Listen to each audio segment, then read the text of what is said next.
नमस्कार, news state UP के digital platform में आप सभी का बहुत बहुत स्वागत है और मैं हूं आपके साथ आशिमा त्यागी। सबसे पहले तो आपको कृष्ण जन्माष्टमी की बहुत बहुत शुभकामनाएं।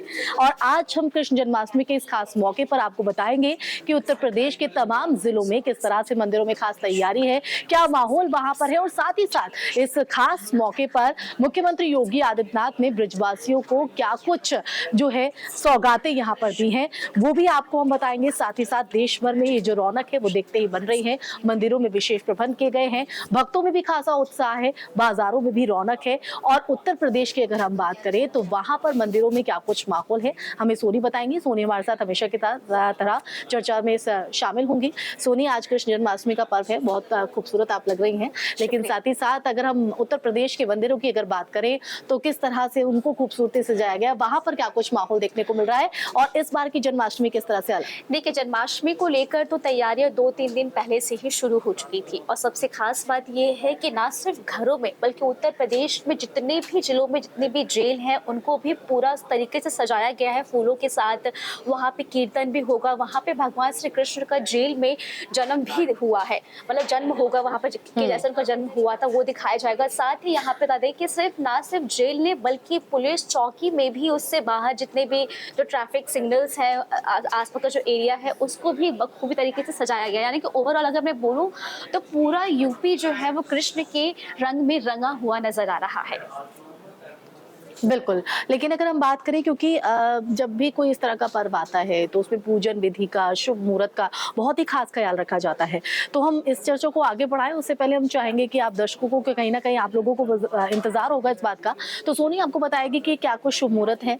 सबसे पहले तो आप शुभ मुहूर्त के बारे में बताइए। देखिए, मुहूर्त बताऊं आपको, पूजा के लिए जो मुहूर्त है वो 12:01 से लेके 12:45 तक समय अति शुभ है। ये समय जो है काफी शुभ है पूजा मुहूर्त के लिए। इसके अलावा तिथि को योग माया का भी जन्म हुआ था स्थिति में और इस कारण यह दिन साधना के लिए बहुत ही अच्छा माना जाता है। और इस बार काफी साल बाद अष्ट तिथि यानी रोहिणी नक्षत्र में राशि के चंद्र में भगवान श्री कृष्ण जन्म लेंगे और भगवान शिव के दिन सोमवार को उनका ये जन्म हुआ था। तो देखिए, उन्हीं के जन्म के पर्व पर जो है ये कहीं ना कहीं त्योहार मनाया जाता है और कहा जाता है कि कृष्ण का जो 8वां अवतार था उसके चलते उनका जन्म जो है वो हुआ था, जिसके बाद ये कृष्ण जन्माष्टमी का पर्व जो है बड़े धूमधाम के साथ मनाया जाता है।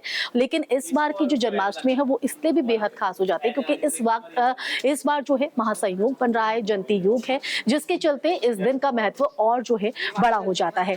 सोनी, हम चाहेंगे कि पूजा मुहूर्त की तो हमने बात कर ली कि क्या कुछ मुहूर्त खास यहाँ पर रहने वाला है, लेकिन पूजन विधि, क्योंकि इसको लेकर भी लोगों के मन में शंका रहती है, तो पूजन विधि के बारे में भी थोड़ा कुछ बताइए दर्शकों को कि क्या कुछ रहने वाला है और किन किन बातों का ध्यान रखना चाहिए। पहले तो बेसिक चीज ये है कि आप जहाँ भी पूजा करें आप अपने आसपास के एरिया को काफी साफ और सुथरा रखें और जो भी आप कपड़ा इस्तेमाल कर रहे हैं भगवान को धोने के लिए या साफ करने के लिए भी बर्तन, तो पूरी तरीके से एकदम स्वच्छ होना चाहिए।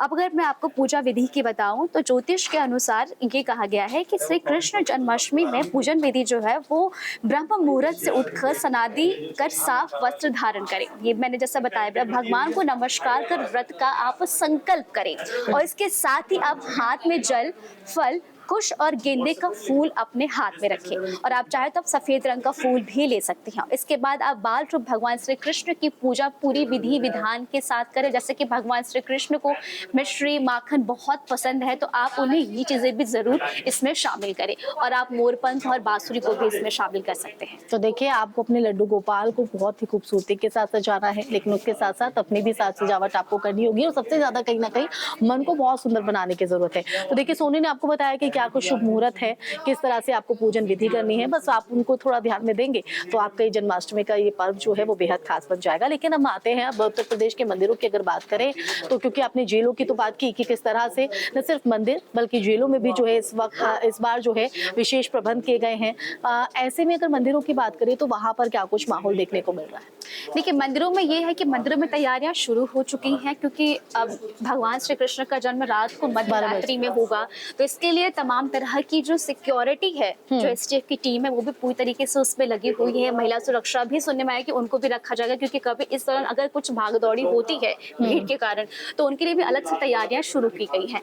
और मंदिरों में ये है कि अभी इसके बाद से ही मतलब तमाम तरह के लोग हैं जो मतलब उनमें जो लोग बाहर के भी हैं वो भी अपना उसमें योगदान दे रहे हैं मंदिरों में।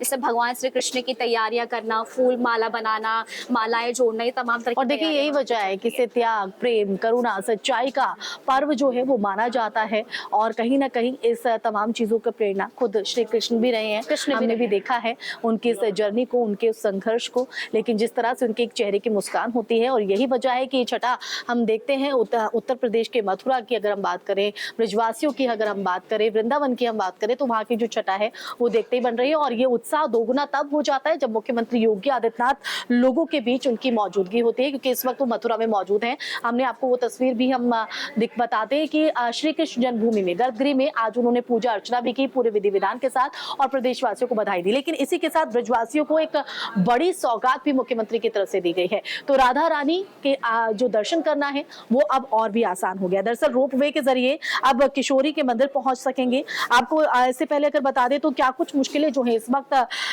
उस दौरान लोगों को करनी पड़ती थी जो श्रद्धालुगण श्री जी के दर्शन करने के लिए यहाँ पर पहुंचते थे।